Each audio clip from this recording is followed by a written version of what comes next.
Hi everyone, welcome back. Today we're going to do something I think is really satisfying to build.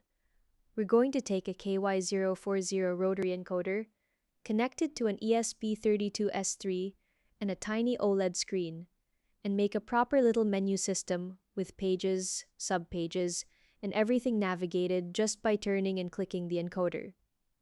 So, let's start with the star of the show, the KY040 rotary encoder. Now, if you've never used one before, it looks a bit like a potentiometer, but it's fundamentally different. A potentiometer has a fixed start and end. It can only turn so far. A rotary encoder has no stop. It just keeps going, infinitely, in either direction. Instead of giving you a voltage, it sends out two signals, CLK and DT, as pulses. By watching how those two pulses relate to each other, we can figure out which direction the knob is turning, clockwise or counterclockwise. And there's a third thing. If you press the knob down like a button, there's a built-in switch underneath. That SW pin goes low when you press it. So one little component gives us three inputs: rotate left, rotate right, and click. That's actually a lot of functionality in one tiny package, and it makes it perfect for navigating a menu. Alright, let me show you what we need for this build. It's actually just three main pieces. First, the brain, the ESP32 S3. Second, the display. This is a 1.3-inch SSD 1306 OLED display. It's 128 by 64 pixels. It's tiny, but honestly, once you see text and icons on it, it's surprisingly clear. It communicates over I2C. So just two wires to the ESP32, and third, our encoder.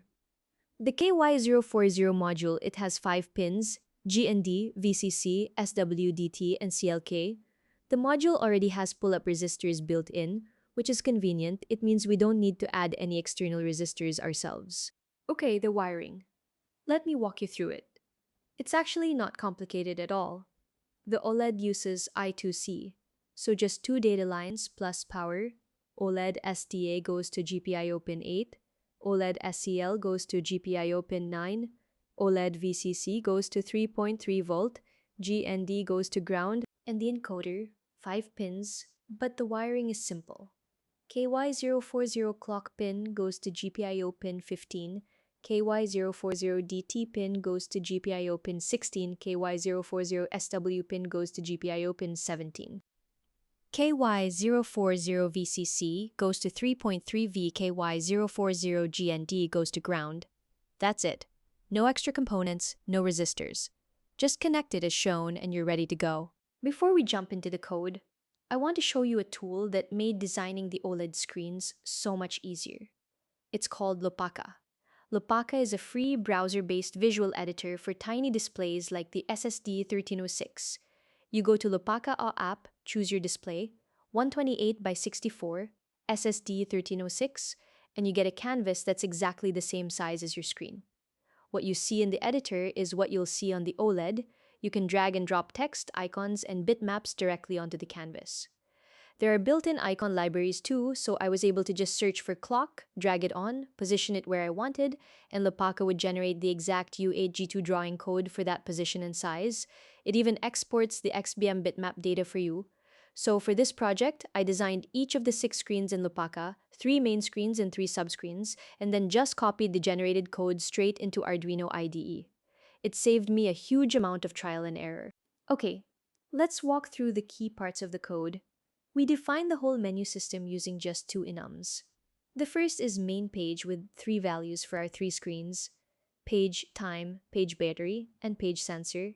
The second is view mode, either view meln or view sub. At any moment, the code knows exactly where you are. We attach interrupts to both CLK and DT pins, so the ESP32 reacts instantly to any rotation. Inside the ISR, we read both pins and combine them into a 2-bit value.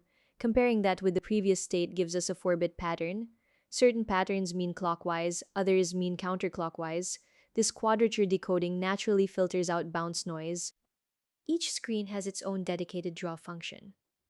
They all follow the same pattern. Clear the buffer, set the font, draw text and icons at the coordinates from Lopaka. Then send to the display. The render display function just looks at the current page and view and calls the right one. Alright, let's get this into Arduino IDE. The code has two files, the main.ino file and a separate images.h file that holds all the XBM bitmap data for the icons. Make sure both are in the same sketch folder. Arduino IDE should pick up images.h automatically.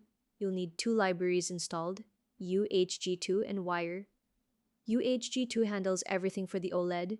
You can install it directly from the library manager inside Arduino IDE. Search for UHG2 by Oliver and install it. Wire is built in, so no action needed there. Okay, let's see if it works. I've uploaded the code. Everything is connected. So right now we're on the main time screen. You can see the clock icon and the label at the bottom. If I turn the encoder, it starts counting ticks. After 10, it advances to the next page, battery, and again, sensor, and it wraps around. Now, if I press the knob while I'm on the battery page, it goes into the subview, and here we have the actual battery icon with a percentage. The detailed view, press again back to the main screen. Let me try the sensor subpage.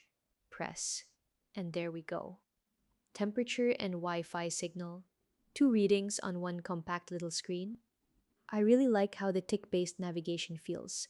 It has a little bit of intentionality to it. You have to mean it when you turn the knob. And that's it.